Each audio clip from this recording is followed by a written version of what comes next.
വേതന വർധനവിനും ജോലി സമയം കുറയ്ക്കുന്നതിനും വേണ്ടി അയർലൻഡിലെ നഴ്സുമാർ ഈയിടെ സമരം നടത്തുകയുണ്ടായല്ലോ. ഈ സമരം എങ്ങുമെത്താതെ തുടരുന്ന അവസ്ഥയിൽ കേരളത്തിലെ രാഷ്ട്രീയ നേതാക്കളുടെ ഇടപെടൽ നമ്മൾ ആവശ്യപ്പെട്ടാൽ അവരുടെ പ്രതികരണം എന്തായിരിക്കും? ഇതിനുവേണ്ടി ഇവിടെ ആദ്യമായി എത്തിച്ചേർന്നിരിക്കുന്നത് ബഹുമാനപ്പെട്ട കേരള മുഖ്യമന്ത്രി സഖാവ് വി.എസ്. അച്യുതാനന്ദനാണ്. സർ, ഇവിടുത്തെ കാലാവസ്ഥയൊക്കെ എങ്ങനെയുണ്ട്? കുറെ നാളുകളായി ഞാൻ മൂന്നാറിലായതുകൊണ്ട് തണുപ്പെനിക്കൊരു പ്രശ്നമല്ല. സാറിന് ഇവിടെ പ്രത്യേകിച്ച് എന്തെങ്കിലും ബുദ്ധിമുട്ടുണ്ടായിട്ടുണ്ടോ? ഞാനിവിടെ എത്തിയപ്പോൾ ചില കടകുബുദ്ധികൾ എന്റെ വണ്ടി ക്ലാമ്പ് ചെയ്യാൻ ശ്രമിച്ചു നോക്കി. പക്ഷേ ഇതൊന്നും എന്റെ അടുത്തു ചെലവാകുകയില്ല. കാരണം അവരുടെ കുന്ത്രാണ്ടം എന്റെ വണ്ടിയുടെ ടയറിൽ ഫിറ്റാകുകയില്ല. അപ്പോ സാർ ഏത് വണ്ടിയിലാണ് വന്നത്? ഞാൻ വന്നത് JCBയിലാണ്. അടുത്തതായി മുൻ കേരള മുഖ്യമന്ത്രിയും ഇപ്പോഴത്തെ കേന്ദ്ര പ്രതിരോധ മന്ത്രിയും സർവോപരി സമാധാനപ്രിയനുമായ ബഹുമാനപ്പെട്ട AK ആന്റണിയാണ്. സർ, അങ്ങയുടെ യാത്രയൊക്കെ എങ്ങനെയുണ്ടായിരുന്നു? ദൈവം സഹായിച്ച് ഞാൻ വളരെ പാവമായതുകൊണ്ട് എനിക്കൊരു പ്രശ്നവും ഉണ്ടായില്ല. അടുത്തതായി കേരള രാഷ്ട്രീയത്തിലെ ഭീഷ്മാചാര്യനായ ബഹുമാനപ്പെട്ട ലീഡർ ഇപ്പോൾ എത്തിയിട്ടുണ്ട്. അദ്ദേഹത്തെ ഈ വേദിയിലേക്ക് ക്ഷണിക്കുന്നു. സർ, വളരെ നേരത്തെ പുറപ്പെട്ടുവെന്നാണ് ഞങ്ങൾക്കറിയാൻ കഴിഞ്ഞത്. എന്താണ് ഇത്ര വൈകിയത്? ആര് പറഞ്ഞു വൈകിയെന്ന്? ഞാൻ വൈകിയില്ല, ഗൾഫുകാരല്ലേ വൈകിയത്. ഇതോടുകൂടി അവരുടെ പരിപാടി ഞാൻ പൂട്ടിച്ചു. ഇവിടെ നേതാക്കൾ എല്ലാവരും എത്തിയ സ്ഥിതിക്ക് നമുക്ക് നേരെ ചർച്ചയിലേക്ക് കിടക്കാം. ഇവിടുത്തെ നേഴ്സുമാർ നടത്തുന്ന സമരത്തെപ്പറ്റി നിങ്ങൾക്കറിയാമല്ലോ. ഈ സമരം എങ്ങുമെത്താതെ തുടരുന്ന അവസ്ഥയിൽ ഇനിയും നിങ്ങളിലാണ് ഇവിടുത്തെ മലയാളികൾ പ്രതീക്ഷ അർപ്പിച്ചിരിക്കുന്നത്. നിങ്ങളുടെ വിലയേറിയ അഭിപ്രായങ്ങളും പിന്തുണയും ഞങ്ങൾ പ്രതീക്ഷിക്കുന്നു. എന്റെ അഭിപ്രായത്തിൽ 39 പകരം 9 മണിക്കൂർ ജോലി ചെയ്താൽ മതി. ശമ്പളം ഇരട്ടിയാക്കണം. നേഴ്സുമാർ ചുവപ്പ് കൊടിയുമായി ധരണയിരിക്കണം.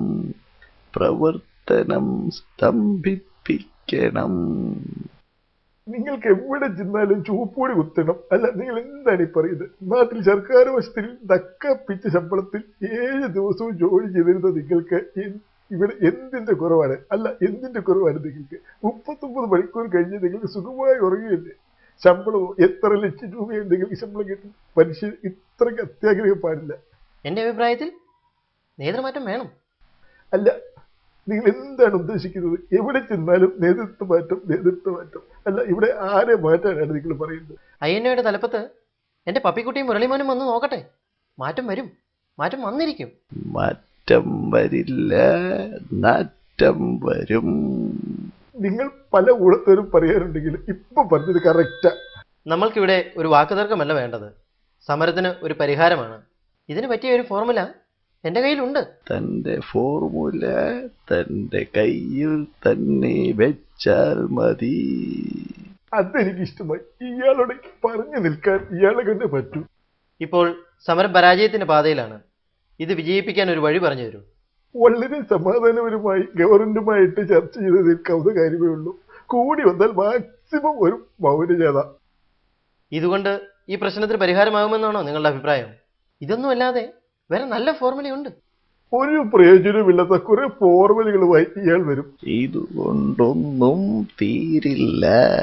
വെട്ടി വെട്ടി തിരത്തണം. അല്ല, നിങ്ങൾക്ക് ഇതല്ലാതെ വല്ലതും അറിയാമോ? കർത്താവേ, എന്ത് പറഞ്ഞാലും എന്ത് കണ്ടാലും വെട്ടി നിർത്തണം. ഇനിയെങ്കിലും ഇതൊന്ന് നിർത്തിക്കൂടെ? ഇപ്പോൾ കിട്ടിയ വിവരം അറിയിച്ചുകൊള്ളട്ടെ. നഴ്സുമാർ സമരം നിരുപാധികം പിൻവലിച്ചു. അതിന്റെ വെളിച്ചത്തിൽ ഈ ചർച്ച ഇവിടെ നിർത്താം. ഇതങ്ങനെ നിർത്താൻ പറ്റില്ല. എന്റെ അഭിപ്രായത്തിൽ ഒരാശുപത്രിയെങ്കിലും അടിച്ചു തകർക്കണം. കുറഞ്ഞ പക്ഷം ഒരു നഴ്സിംഗ് ഹോമെങ്കിലും ഇടിച്ചു നിരത്തണം. അതിനാണ് ഞാൻ എന്റെ JCB കൊണ്ടുവന്നത്. ആ സമീപനം വളരെ മൃഗീയവും വളരെ പൈശാചികവുമാണ്. ഇതിനുള്ള നല്ല ഫോർമുല, നല്ല സൂപ്പർ ഫോർമുല എൻ്റെ കയ്യിലുണ്ട്. നിർത്തടോ. ഫോർമുല ഫോർമുല എന്ന് പറയാൻ തുടങ്ങിയിട്ട് കുറേ നേരമായല്ലോ. എങ്കിൽ അതൊന്നു കാണട്ടെ. അതിപ്പോ എൻ്റെ കയ്യിലില്ല. അത് വെച്ച ബാഗ് ഗൾഫുകാർ കൊണ്ടുപോയില്ലേ? എൻ്റെ പപ്പിക്കുട്ടിയെ INOയുടെ നേതാവാക്കിയാൽ അത് ഒപ്പിച്ചെടുക്കാം. കേരളം താൻ കുളമാക്കി, ഇവിടെയും താൻ കുളമാക്കും. എവിടെ എൻ്റെ JCB? ഇയാളെ ഞാൻ ഇന്നു ശരിയാക്കും. ഗുരുവായൂരപ്പ, JCBയോ? സ്ഥലം വിടുന്നതാ ബുദ്ധി. നില്ലവിടെ.